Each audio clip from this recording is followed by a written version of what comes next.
सुनेंगे ऐसी नहीं सुनेंगे। एसीपी साहब को सुना, जोरदार मोटिवेशन।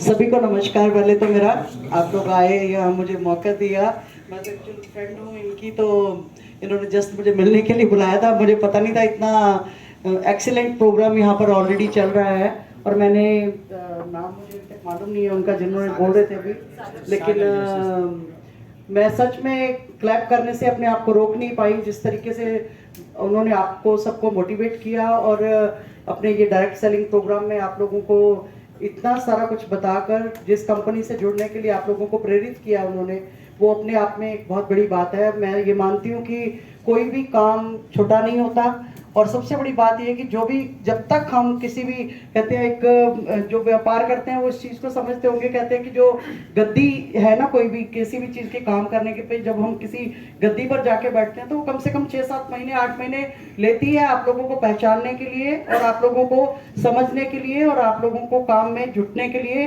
तब वो आपको कुछ ना कुछ उसका बेनिफिट देती है। और शुरू में हर एक काम में मेहनत होती है। मैं इसलिए ये आप लोगों को बोल पाऊंगी क्योंकि जो मेरी भी लाइफ रही है बहुत स्ट्रगल वाली लाइफ रही है हम लोगों के लिए। मैं अपना ही छोटी सी मोटिवेशन स्टोरी अगर आप लोगों को बताऊं कि आज से अगर मेरी 38 ईयर की जॉब हो चुकी है, तो 38 साल पहले लड़कियों का दिल्ली पुलिस में आना कोई बहुत आसान काम नहीं था। हम लोगों को एजुकेशन प्रॉपर नहीं थी। हम लोगों की घर से 10वीं 12वीं के बाद लड़कियों को घर से बाहर नहीं निकलने दिया जाता था।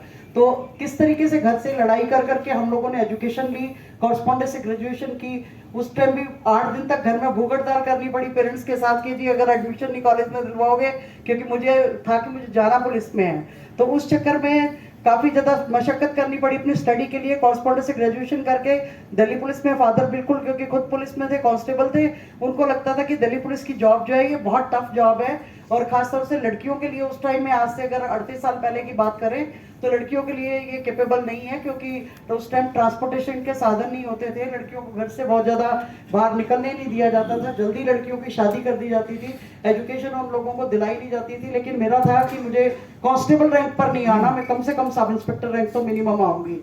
तो उसके लिए काफ़ी मशक्कत करनी पड़ी घर वालों से कि मैं बिना ग्रेजुएशन के आप सब इंस्पेक्टर नहीं आ सकते, तो एसएससी के थ्रू एग्जाम होता है प्रॉपरली, वो फिर सारा करके लड़ भिड़ के दिल्ली पुलिस में आ गए और बिना बताए टेस्ट दिया, पास किया इसको। और दोनों मेरे को ऑफिस मैनेजमेंट का मैंने 1 ईयर का